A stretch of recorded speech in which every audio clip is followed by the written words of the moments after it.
Assalamualaikum warahmatullahi wabarakatuh. Kita akan melanjutkan materi selanjutnya. Setelah kemarin kita sudah membahas tentang masa kemunduran bangsa Islam atau umat Islam. Kemudian setelah hancurnya umat Islam dan umat Islam mengalami kemunduran, kemudian muncullah gerakan-gerakan baru.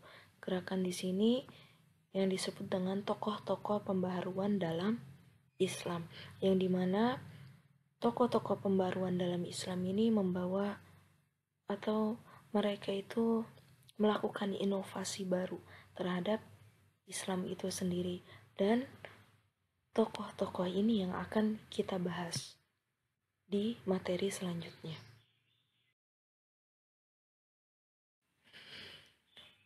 Sebelum kita membahas tokoh-tokoh pembaruan Islam, kita bahas dulu maksud dari pembaharuan Islam itu apa sih? Jadi pembaruan dalam Islam adalah upaya-upaya untuk menyesuaikan paham keagamaan Islam dengan perkembangan baru yang ditimbulkan oleh kemajuan ilmu pengetahuan dan teknologi modern. Jadi modernisasi dalam Islam atau yang kemudian terkenal dengan pembaruan Islam muncul sebagai hasil dari interaksi dunia Islam dan dunia Barat dengan adanya kontak antara Islam dan Barat, dan di situ juga umat Islam menyadari bahwa ternyata bangsa Barat itu sudah lebih maju bangsanya dari berbagai bidang, baik dari sisi politik, ekonomi, sains, dan ilmu pengetahuan. Makanya pada saat itu umat Islam mengalami kemunduran gitu. Dan jauh sebelum Barat menjadi bangsa yang modern, sebenarnya Islam juga sudah lebih dahulu sebagai bangsa yang maju dalam bidang ilmu pengetahuan dan peradaban. Ingat pada masa Bani Abbasiyah berdiri, dan pada saat itu berbarengan dengan Bani Umayyah II yang berdiri, itu banyak tokoh ilmuwan yang akhirnya mereka mempunyai karya yang sangat banyak gitu, menciptakan atau menemukan ilmu pengetahuan dan masih banyak lagi. Nah, tapi sayangnya setelah Bani Abbasiyah hancur, kemudian masih banyak lagi dinasti-dinasti Islam besar yang berdiri, tapi mereka tidak bisa mengikuti bagaimana majunya Bani Abbasiyah dalam segi ilmu pengetahuan. Jadi mereka memang maju mungkin dalam hal kemiliteran gitu kan, tapi untuk segi ilmu pengetahuan mereka lemah. Dan yang disayangkan dari dinasti-dinasti Islam itu adalah mereka itu tidak mau mengikuti perkembangan zaman. Jadi namanya zaman dari waktu ke waktu pastinya akan berubah, dan sekarang aja banyak banget teknologi yang sudah bermunculan gitu kan, karena perkembangan zaman itu. Tapi sayangnya banyak dinasti-dinasti Islam yang pada saat itu mereka nggak mau mengikuti zaman, jadi masih berpikiran kolot gitu. Jadi mereka ya udah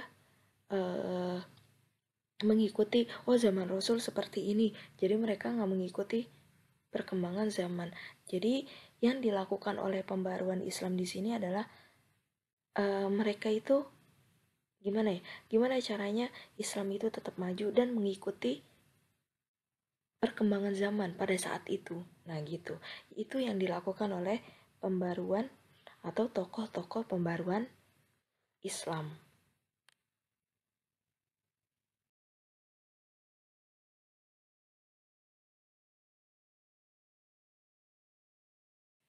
Ini sudah dibahas di materi sebelumnya, siapa aja tokoh pembaruan dalam Islam. Di sini ada Muhammad Ali Pasha, kemudian Jamaluddin Al-Afghani, kemudian Muhammad Abduh, Muhammad Rashid Ridho, dan Muhammad Iqbal. Mungkin dari kalian ada beberapa nama yang tidak asing. Oh, saya pernah dengar namanya. Tapi bukan berarti nama artis ya, kayak Pasha, bukan. Ini mungkin ada yang pernah tahu siapa tokoh-tokoh ini. Nah, mungkin yang akan kita bahas satu persatu. Dan untuk pertemuan ini saya akan bahas hanya Muhammad Ali Pasha.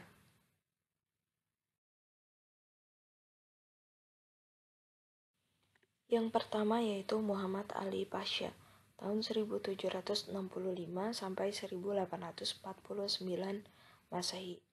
Sebelumnya ada yang tahu apa arti Pasha?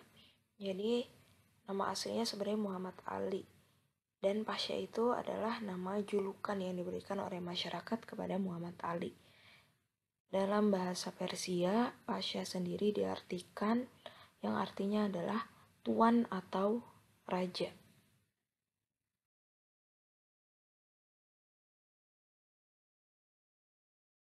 Biografi Muhammad Ali Pasha, lahir bulan Januari 1765 di Kawala, Albania, Yunani, dekat pantai Makedonia, dan wafat di Mesir pada tahun 1849. Ayahnya yaitu bernama Ibrahim Aga, seorang imigran Turki kelahiran Yunani, dan ibunya bernama Zainab Aga dan berkebangsaan Utsmaniyah, karena memang tadi ayahnya Ibrahim Aga ini seorang imigran yang akhirnya imigran ke Turki, dan ayahnya ini seorang pedagang, yang dapat dikatakan bahwa sebenarnya Muhammad Ali Pasha ini lahir dalam keadaan keluarga tidak mampu. Sehingga ada beberapa yang mengatakan kalau Muhammad Ali Pasha ini tidak pernah mengenyam pendidikan dan menjadikannya sebagai orang yang ummi, yang artinya adalah tidak bisa membaca dan tidak bisa menulis. Dan di sini Muhammad Ali Pasha memang berkebangsaan Utsmaniyah karena menetap di Turki.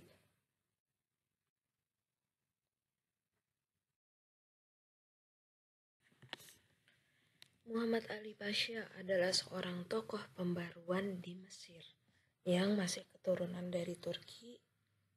Dalam perjalanan karirnya, banyak usaha yang dilakukan untuk memperbarukan atau memodernisasi keadaan umat Islam yang telah jauh tertinggal dari negara-negara Barat. Jadi pada awalnya Muhammad Ali Pasha itu setelah besar ia bekerja sebagai pemungut pajak. Kemudian karena pada saat itu Muhammad Ali Pasha itu seorang yang cakap dalam bekerja, kemudian giat, akhirnya dari sifat kecakapannya, kerajinannya itu, akhirnya Muhammad Ali Pasha ini dikenal dan disayang oleh Gubernur Utsman. Maksudnya gubernur masa Utsmani pada saat itu. Nah, kecakapan itu mulai muncul ketika ia berumur dewasa dan bekerja sebagai pemungut pajak. Nah, kemudian dari kecakapan dan kesungguhannya dalam menjalankan amanatnya sebagai pemungut pajak, akhirnya gubernur pada saat itu mengambilnya sebagai seorang menantu. Setelah itu, setelah masuk dalam dinas militer, jadi prosesnya Muhammad Ali Pasha itu masuk ke dalam dinas militer. Dia juga menunjukkan kecakapan dan kesanggupannya sampai akhirnya pangkatnya cepat naik menjadi perwira. Nah, kemudian ketika pergi ke Mesir, ia mempunyai kedudukan wakil perwira yang memimpin pasukan yang dikirim dari daerahnya. Jadi pada saat itu Muhammad Ali Pasha yang awalnya di Turki, terus kemudian dia diutus untuk ke Mesir. Sebagai seorang perwira, akhirnya dia pergi ke Mesir. Di Mesir pada saat itu tugasnya adalah mengusir tentara Prancis agar keluar dari Mesir, itu di tahun 1801. Kemudian setelah itu Muhammad Ali Pasha akhirnya turut ikut peran dalam dunia politik. Dan dalam catatannya Muhammad Ali Pasha ini mewariskan peninggalan yang megah di perbukitan Jabal Muqattam. Itu gambarnya seperti itu, mungkin nggak terlalu jelas. Jadi Jabal itu artinya gunung, Jabal Muqattam ini dari dulu sudah ada. Kemudian oleh Muhammad Ali Pasha ini membangun satu bangunan di atas Jabal Muqattam. Kemudian berhasil membuat masjid indah dengan corak menara Turki yang berwarna putih dan terbuat dari bahan marmer, dan penduduk Mesir menamainya sebagai Masjid Alabaster.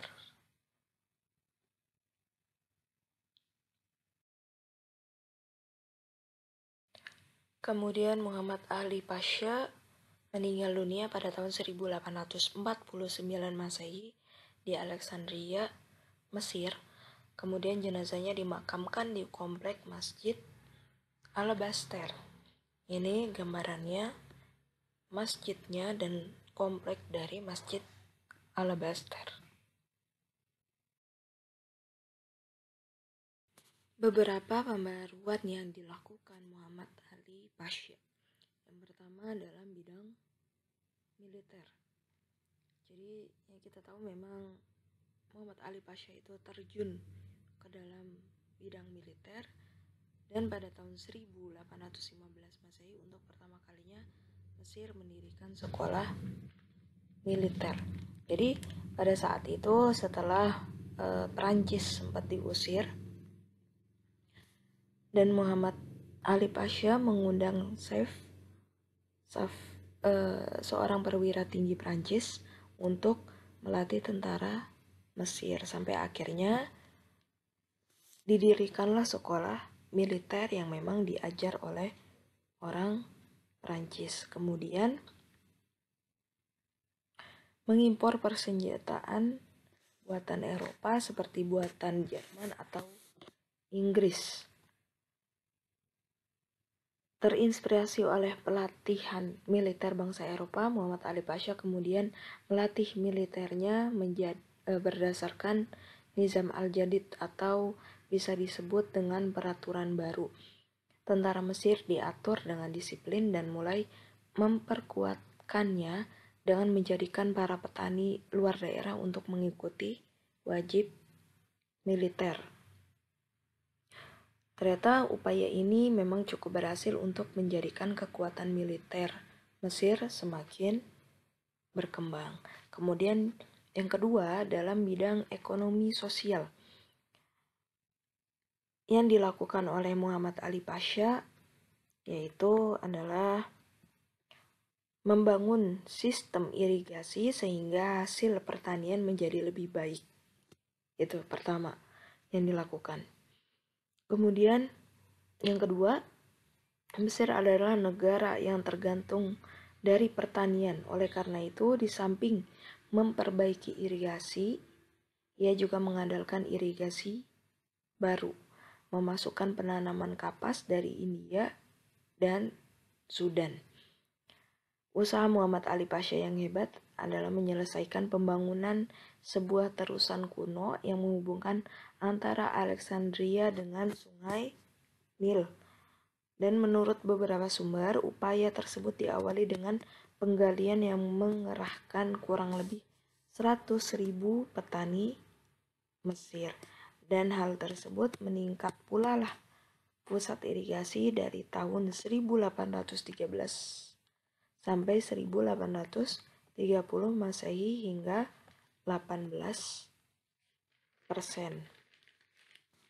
Kemudian yang ketiga adalah dalam bidang pendidikan. Dalam bidang pendidikan walaupun sudah disebutkan kalau Muhammad Ali Pasha itu seorang yang ummi, yang artinya adalah tidak bisa membaca dan tidak bisa menulis atau artinya buta huruf, namun ia menaruh perhatian besar pada perkembangan ilmu pengetahuan. Hal ini terbukti karena banyak sekolahan-sekolahan yang dibangun oleh Muhammad Ali Pasha. Yang pertama, ini ada sekolah militer dibangun pada tahun 1815 Masehi. Kemudian sekolah teknik tahun 1816 Masehi. Sekolah Kedokteran tahun 1827 Masehi, Sekolah Pertanian dan Apoteker tahun 1829 Masehi, Sekolah Pertambangan tahun 1834 Masehi, dan Sekolah Penerjemah tahun 1839 Masehi. Selain itu, ia juga banyak mengirim pelajar ke Prancis untuk belajar pengetahuan berupa sains dan teknologi barat di Prancis. Menurut catatan sejarah, ia mengirim 311 pelajar Mesir ke Italia, Prancis, Inggris, Austria dengan mengambil disiplin keilmuan yang beragam seperti kemiliteran, ilmu administrasi, arsitek, kedokteran, obat-obatan, dan masih banyak lagi. Selain mendirikan beberapa sekolah dan mengirim pelajar ke luar negeri, ia juga melakukan penerjemahan buku-buku terbitan Eropa dalam skala yang besar. Di samping itu, Muhammad Ali Pasha mendelegasikan pelajar Mesir ke Eropa. Ia juga mendatangkan guru-guru agung Eropa untuk mengajar ke sekolah-sekolah yang telah dibangun. Sebenarnya langkah ini hampir sama seperti pada masa dinasti Abbasiyah, dengan cara ada pertukaran pelajar, kemudian juga mengambil guru-guru dari bangsa barat, bukan hanya guru-guru dari orang Islam sendiri, terlebih untuk mengajarkan ilmu pengetahuan umum. Ini memakai guru-guru dari luar. Muhammad Ali juga menerbitkan majalah berbahasa Arab pertama kalinya yang diterbitkan tahun 1828 Masehi. Ia menamainya dengan majalah Al-Waqai Al-Misriyah yang artinya berita Mesir. Majalah ini digunakan rezim Muhammad Ali sebagai organ resmi pemerintah. Jadi ini pembahasan tentang Muhammad Ali Pasha, dan banyak memang pembaruan-pembaruan yang dilakukan Muhammad Ali Pasha. Dengan begitu, Islam memang sudah mulai bangkit lagi ketika dipegang oleh Muhammad Ali Pasha.